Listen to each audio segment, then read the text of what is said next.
So good morning and welcome to our webinar on practical tips to promote health and well-being. We're just going to do a few introductions whilst we get going. Some of you know myself, which is Greg Guilford, the CEO of HR Solutions, and we have Emma Clay, who is a benefits consultant from Health Matters, and we have a team Arden who's going to be on hand to answer any technical questions as we go through. If you want to ask some questions, please bear in mind you are on mute, so you'll have to use the chat panel to raise questions. On your screen, on your GoToWebinar app, you should have a panel that says questions. If it's not expanded, just click the little button to expand it. And if you ask those questions, then we'll field those as we go through the webinar. We'll have a separate break for answering those questions. But if you ask them as you go, then we'll be able to see the questions build up and have them ready to ask.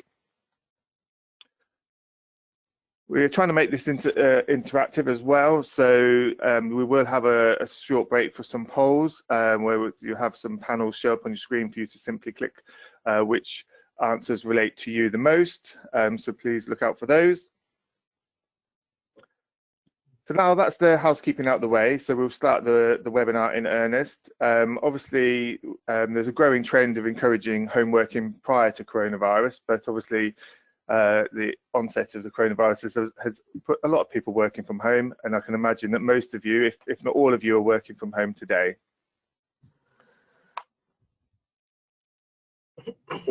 This webinar is one of our series. We've already run one last week on managing home workers.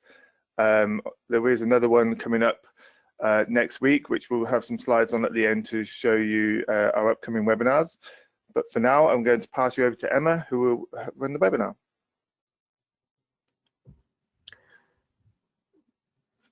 Thank you, Greg. Firstly, welcome to my presentation on practical tips on how to manage health and wellbeing. I'm Emma Clay, a benefits consultant for Health Matters UK. We have a wide range of clients from all industry types, and their focuses at the moment are on different types of health and wellbeing within the organisation. But today I'd like to focus on the physical and mental health within the current working conditions. So I think we're going to just do a few polls now to gauge the audience, if that's okay, Emma? Yeah, that's no problem. Shall I move on to my next slide so that they can... We'll do this one now and then we'll move on to your slides. So the first question is on, do you believe that it is the role of the company to manage employee well-being? So you should have a pop-up on your screen which is simply yes or no answer.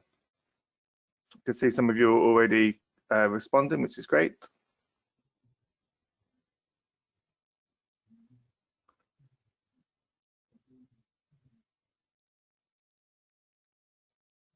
Okay, so most of you have responded, so I'm just going to close that survey and share the results with you. So you should see on your screen that actually 93% of you believe that it is the role of the company to manage employee well-being.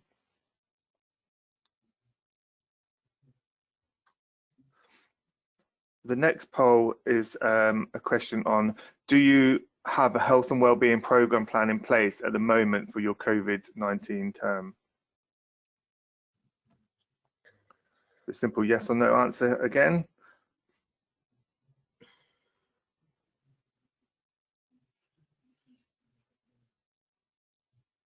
I think this results that I can see coming through, it's going to be an interesting output. Okay, so most of you have responded. So you can see that feels like it's the referendum all over again. So 52% said yes, 48% said no.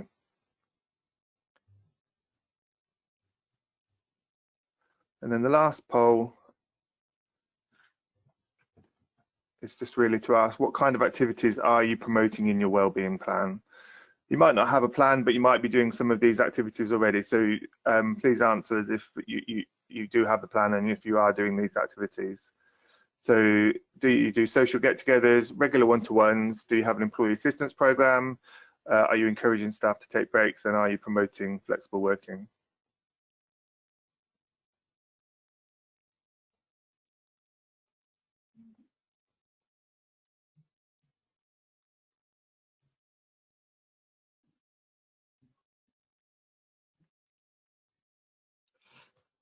Okay.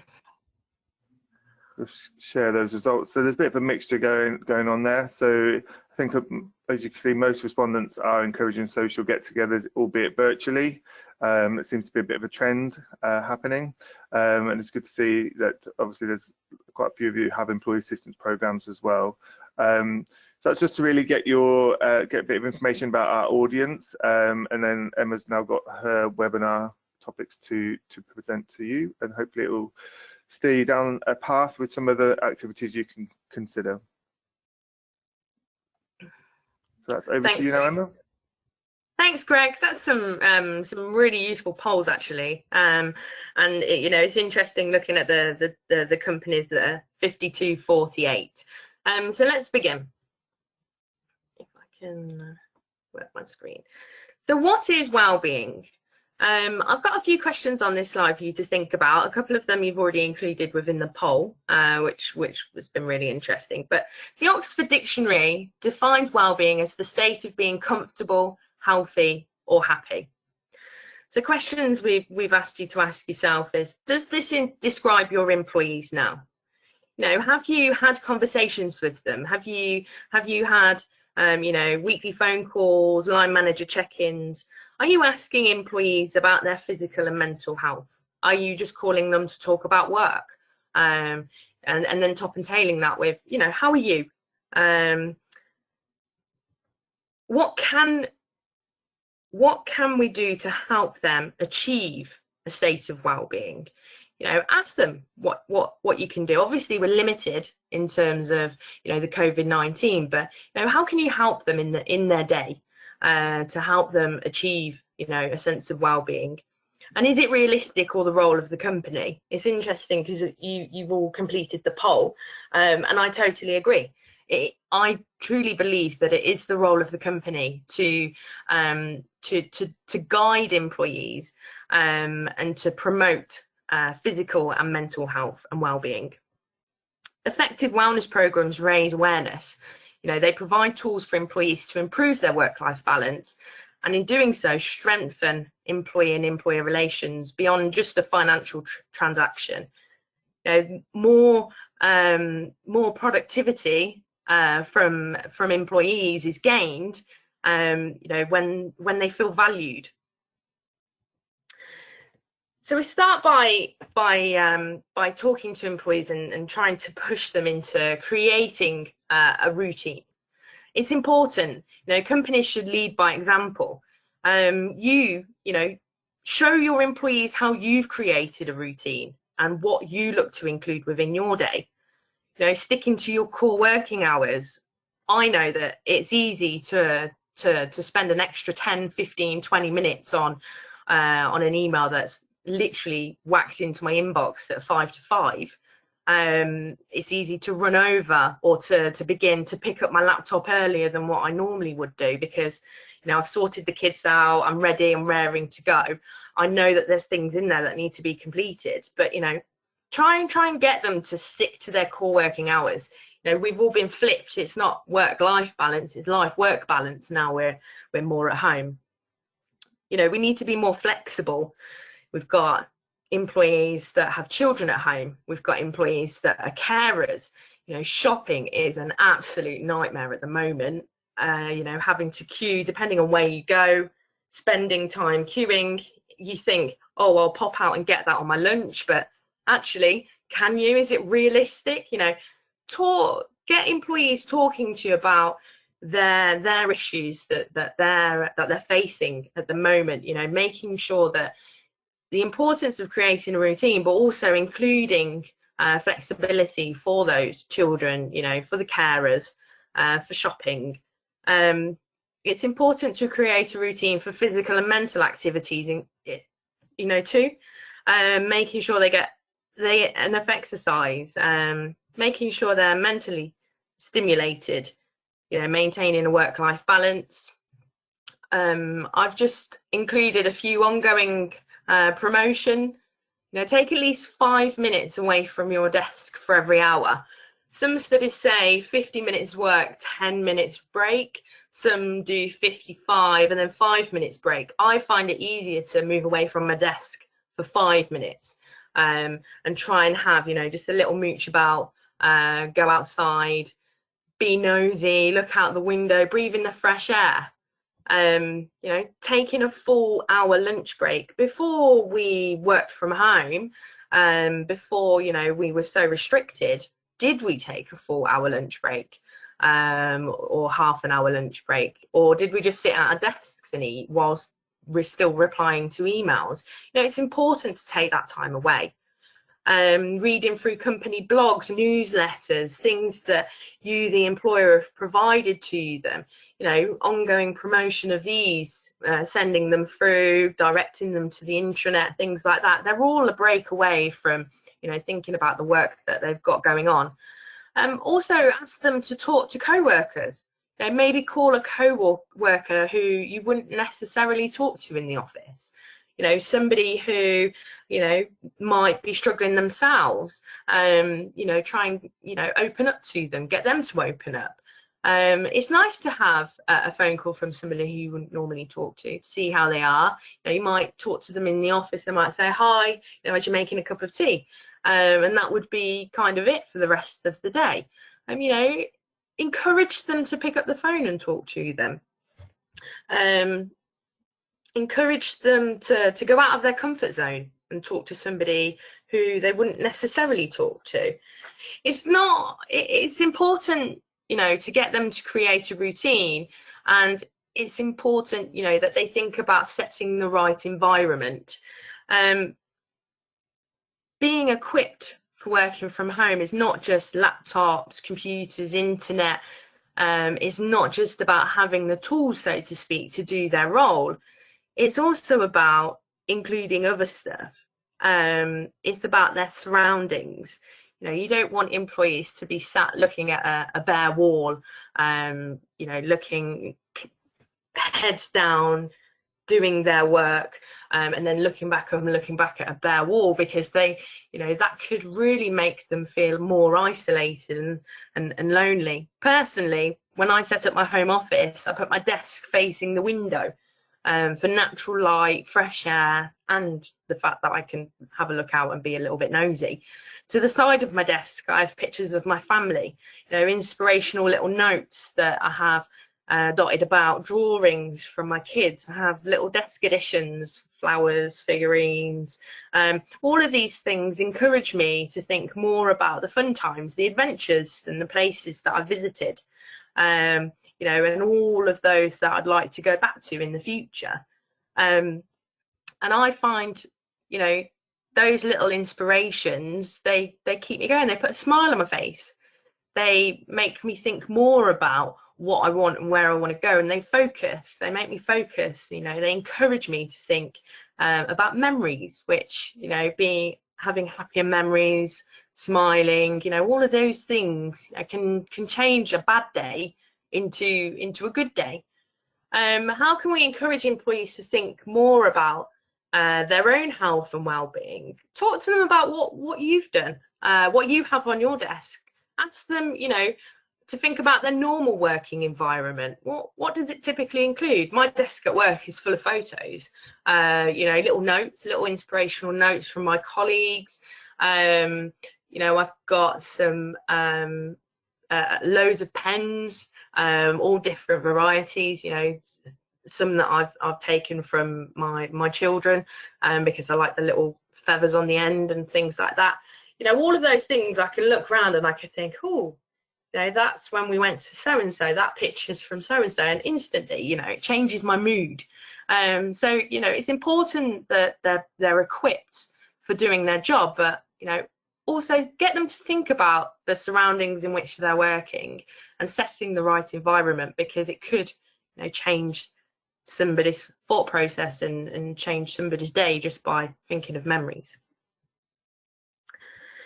The importance of looking after your physical health. It's easy to get lazy and complacent when working from home. Simple reminders to employees that everyone has an hour to exercise outside. You know, take a walk, go for a run. Obviously, social distancing applies. Ongoing active promotion to your workforce with some key ideas to maintain and increase ways to move around and keep active.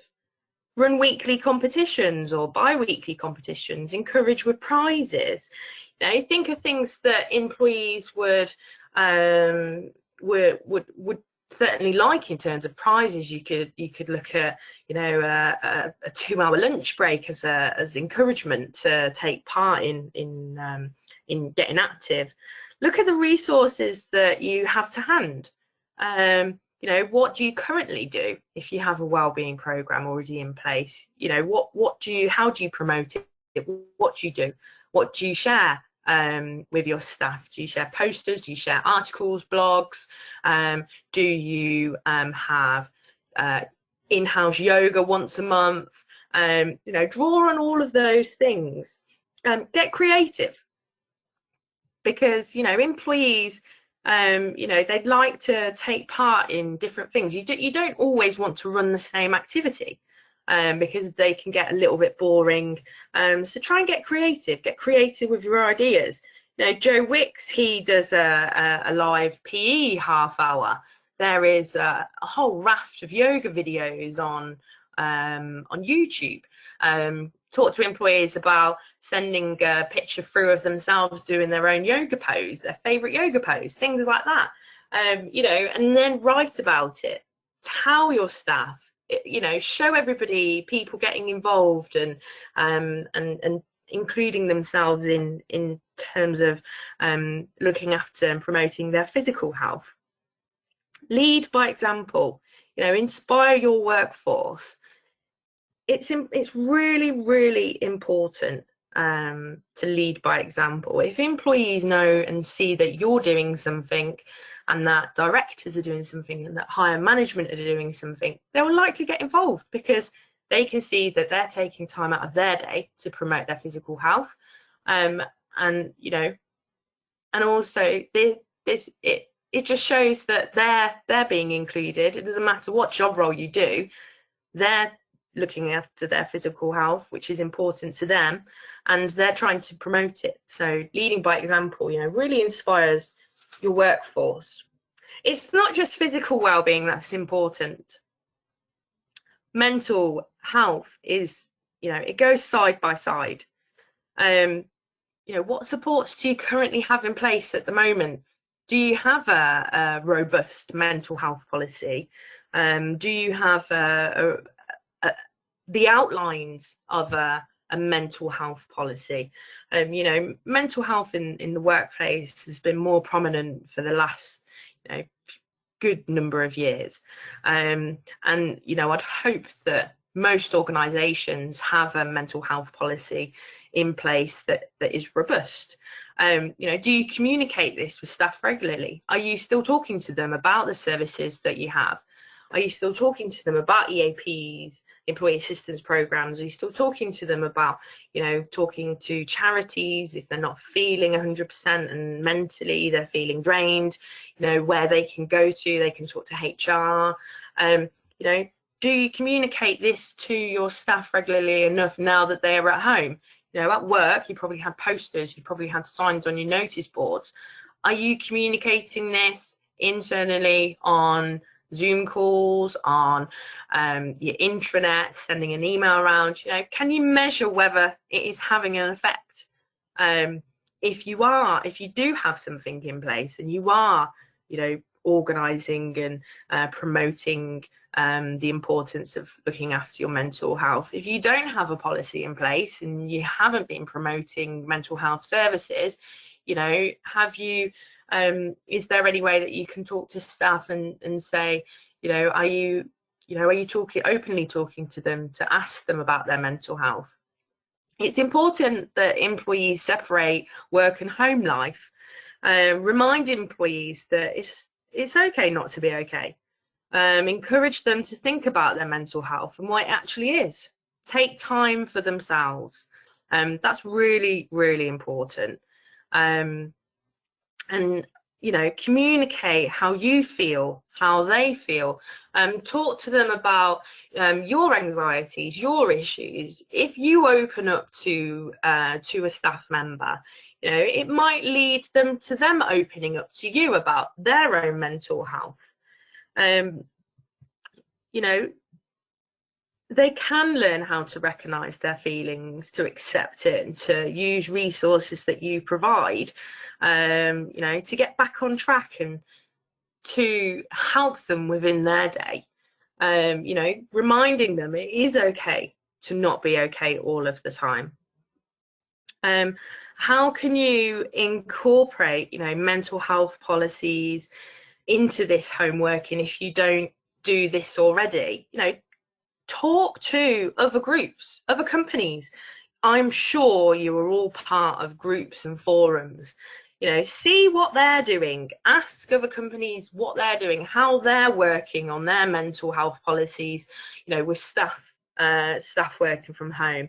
You know, if you have basic policies in place, continue to learn how to recognize the symptoms and deal with it whilst, you know, bolstering on to your current mental health policies. You can, you know, join webinars, mental health responsive, mental health first aid. You know, continue to talk to employees, ask them about their mental health, have one-on-one phone calls with them, have one-on-one calls with them, that personal kind of touch. You know, lone households, they might feel isolated, lonely.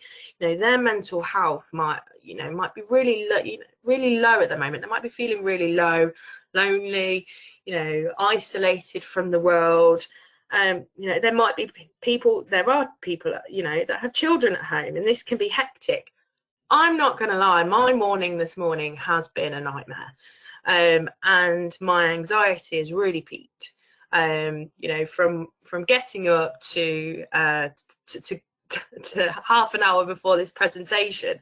My children, who are normally so quiet first thing in the morning, have been loud. They've been wanting to do everything, you know, trying to manage that and manage my time and get to effectively to work for 9 o'clock and to get on this webinar.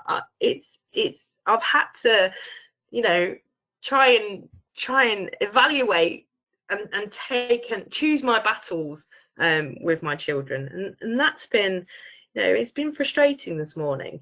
You know, reiterating the need to set the right working environment, but be flexible about it. I know that if I wasn't coming on this webinar this morning and, you know, I was having a really bad morning in terms of, you know, anxiety in my children, I could ring my line manager and I could talk to them and I could say, look, I'm really struggling today.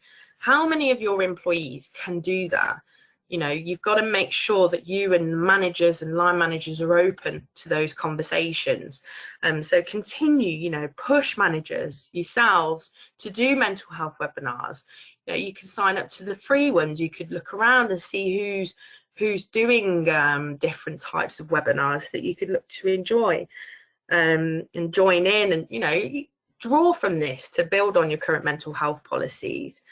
You know, any employees that are struggling, signpost them to counselling services. If you have an employee assistance programme, you know, they're still 100%, 24/7, 365 days a year. The phone lines are still open. You know, signpost them to charities if you don't have one. Promote all of the services that you have to hand. Which then brings me on to, you know, my next slide: products and services that can be accessed to help with working from home. Look at the employee benefits you have. If you have them, you know, what additional services do they have? Check out the insurer websites. All insurers have actively updated blogs, webinars, seminars. They update with articles, really useful. Go onto the insurer websites, even if you're not with an insurer, if you don't have any benefits.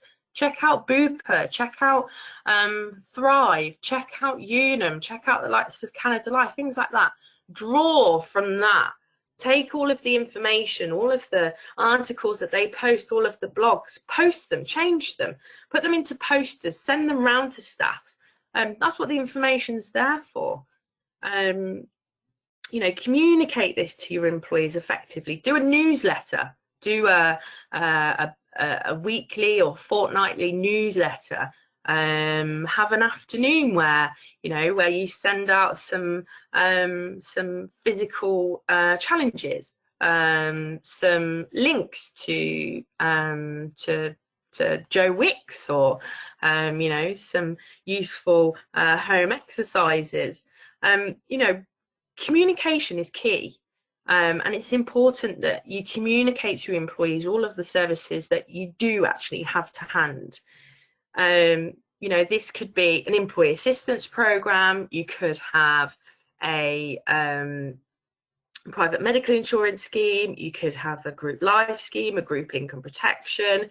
You could have a cash plan or a dental plan. All of those products have additional services. And if you're, you know, if you don't know what you have, get in touch. You know, I'll happily provide you with an overview of the additional services that each one of those products have, and then you could just take it from there. You know, begin to communicate these to your employees. So Emma's top tips. Communication is key. You know, over the last 5 weeks, I work alongside a lot of different, you know, client types, different industries, and I've seen various different themes of physical and mental health and well-being.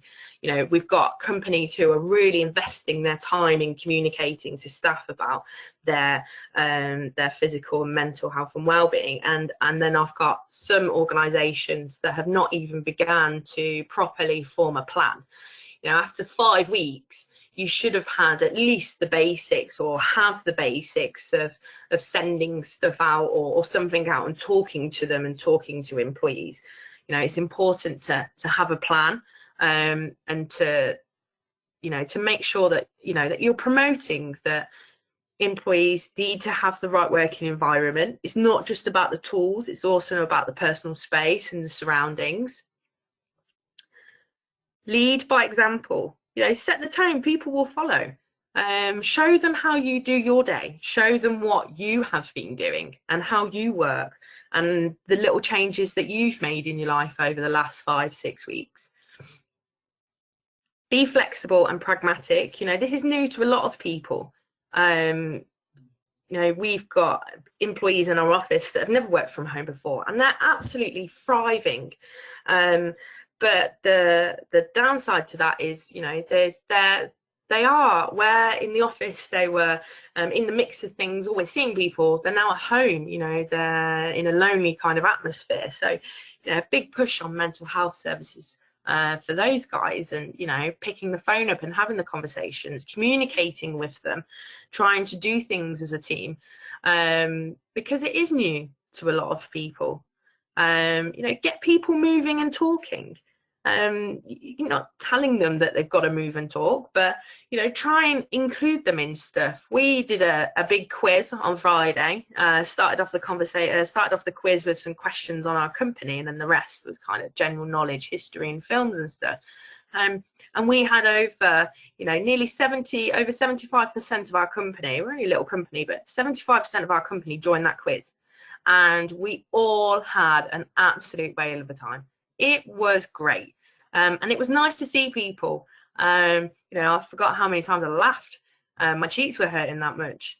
You know, but get people moving, get people talking, tell people to, you know, talk to them about calling co-workers and get them involved. You know, remember, not everyone will get involved in all of the activities you promote. You can't please everybody.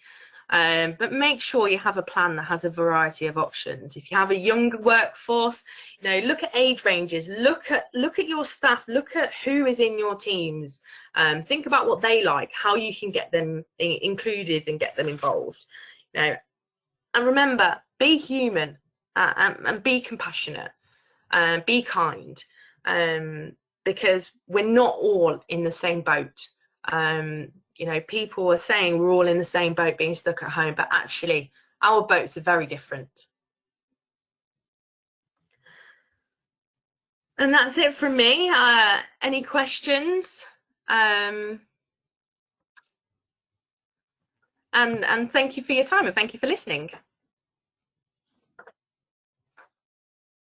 Thanks, Emma. Very personal stories of your morning routine coming through there. So thank you for being open and honest with us. So we have got a couple of questions come through. So while we're asking these, if anybody does have any other questions, then please use the question panel to ask those, and we'll make sure we ask Emma those as well. So the first one, Emma, is are employee assistance programs still working, and particularly on the face-to-face side of things? Yeah, they certainly are. So, you know, typically under an employee assistance program, once an individual has been assessed, and it's believed that face-to-face is more applicable for them to have face-to-face consultation with a counsellor, they would, you know, be normally booked in and then go for that appointment. Nearly all of the providers are having video calls. So that is still, you know, going strong.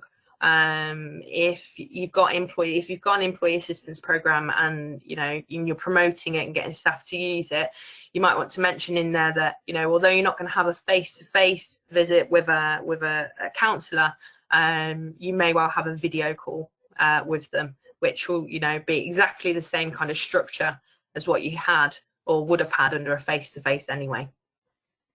Okay, that's good to hear. Obviously, you talked about a variety of different sort of activities that you could have in a health and wellbeing program, but do you have any ideas how you can measure the effectiveness of each of those or all of those?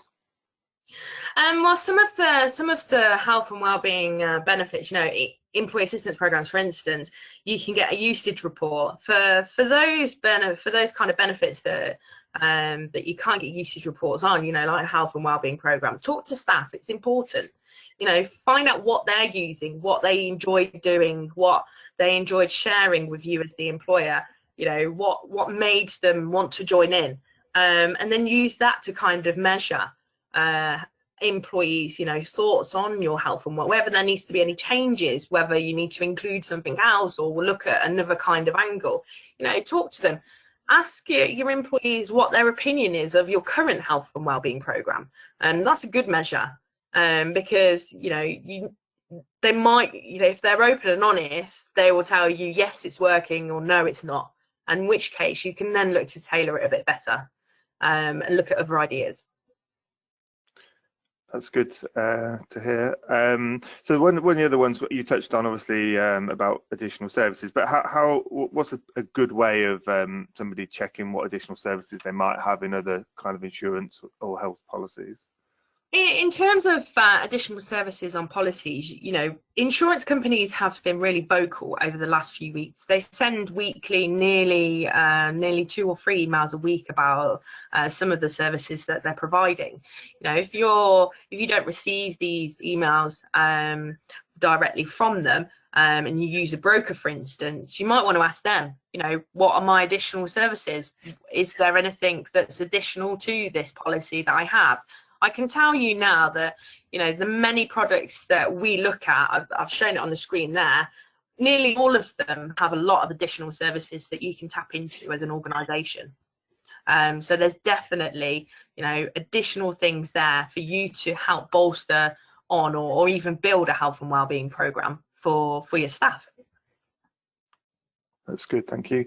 So another question that's come through is, what can you do if you see an employee's mental health is visibly deteriorating to a point where you are concerned about well-being? Oh, wow. Does this organisation have, one of my first questions, you know, would be to discuss, does this organisation have an employee assistance programme? Because if it does, then they should be actively talking to the employee about picking up the phone and talking to them. You can still do a referral into these services, so you can get the EAP provider to give the employee a call, as long as the employee, you know, is willing to pick up the phone and have a chat with them. You know, talk to occupational health providers, talk to you guys about how you can help them. you know, talk to them, ask them how you can help them. You know, we're all human. We're all struggling in our own little way, and you know, try and get them to open up. If they don't want to talk to you, you know, is there anybody else that they have a relationship with, or that they have a link with, that you know, potentially they will open up to? You know, I mentioned about mental health webinars and mental health responsive and mental health first aid. You know, do you have a mental health person at work? You know, do you have a few? Can you guide that employee to one of them to talk to? You know, so it's important that, you know, that you just keep them talking. Talk to them. You know, I've provided a very open and honest thing about mine this morning. You know, it's been a crazy morning, the craziest morning I've had in a few weeks, I've got to say. And before that, I took 2 weeks holiday. And that really helped me, because it helped me focus on myself. I've come back to work and it's gone haywire this morning, you know, but I know that somebody is at the end of the phone if I need to talk to them. And likewise, you know, if they feel that my mental health is dipping, or that I'm not right and I'm not right in myself, I know that I'll probably receive a few phone calls to say, are you okay? How can I help you? You know, so be human, be kind, and just, you know, talk to them. You just pick up the phone, just have a Zoom call with them, ask them how you can help them. So I think that's useful. If obviously they have an employee assistance program, you encourage them to sort of take advantage of it and make that referral or refer to occupational health if needed. I guess there's a slightly wider challenge if they don't have those schemes in place, because the only real route then is potentially encourage them to go see their GP, isn't it? Yeah, there's lots of charities though that, you know, there are lots of charities. There's Mind, you know, there's lots of mental health charities. There's Anxiety UK. You know, all of those services are open to anybody giving them a call if they are struggling. You know, so you just have to put in into Google mental health services, and it will probably, you know, it will bring up a long list of charities and things. Signpost, you know, go onto those charity pages, take information from them, promote, you know, talk to the employee about giving them a call. You know, EAPs, you know, a really good employee benefit for companies to have. If you don't have one, you can only use the tools that you have to hand. You know, you can only promote the services that you can find. So, you know, or just give us a call and see what we can do for you. See whether there's anything that is hidden into a policy that you didn't know was there. You know, yeah. Group life provider might have an EAP. You might have a really simple cash plan. But within that cash plan, there's a telephone only support line. You know, you might not know of these benefits. So, you know, that's why it's important to have a look and see what you actually have, assess what you have, and then if you need to build on it, build on it. Yes, and I think that's right. I think, you know, having that open and honest conversation with the employee as well, you might be able to make adjustments to that working pattern to help them deal with some challenges, particularly if they're teaching their children as well. You know, they might be able to take the morning off, try and do the sort of schoolwork in the morning, and then do a bit of work in the afternoon, and normal working patterns. You know, it might be that you think differently, and depending on the type of work they're doing, they might be able to work, you know, outside of normal working hours, so do a bit of extra you know, activity in the evening when their children are in bed or something like that. It'll all depend on the circumstances, but you know, I think businesses and organizations need to think about working differently to try and support employees through this challenge. There's another question that, if the employee faces any technical issues during coronavirus scenario and cannot work from home, how should the employee resolve the issue? Which I don't think is really sort of an employee benefits and well-being question. It's more, you know, what would you end up doing with that individual, I think. So I presume it's more about, you know, internet connectivity. Do they have the devices to be able to work from home, essentially? And I think in that scenario, the employer should probably think about, is there any equipment that they can issue to support that individual working from home. But I'm happy to take that question offline. We'll reach out to the delegate to sort of take that further. So I think that's all the questions for now, but if you do have any more questions that come to your mind, then we'll give you a screen in a second just to kind of reach out to us, then we'll pass them on to Emma if they relate to Emma as well.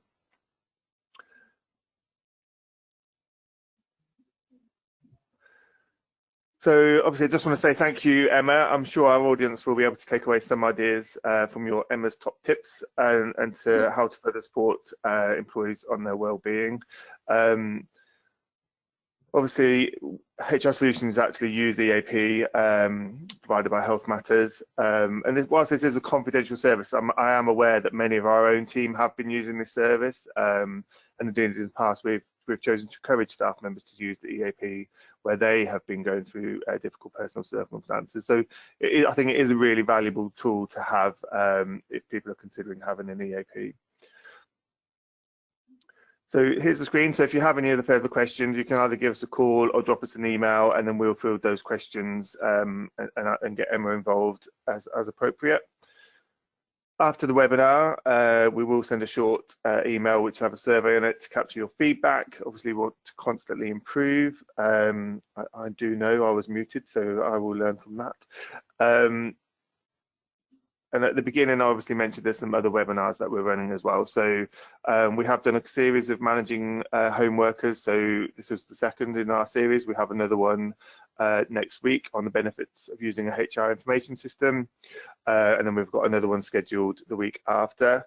We are constantly adding new webinars sort of every week. I mean, I've got 2 that I'm talking to at the moment. It will be hopefully running over the next couple of weeks as well. So do keep checking back on the link at the bottom of the screen / upcoming webinars. But if you don't want to do that, then make sure you're on our newsletter, and then you will get sort of first invites to these upcoming events as well to make sure you can book your place.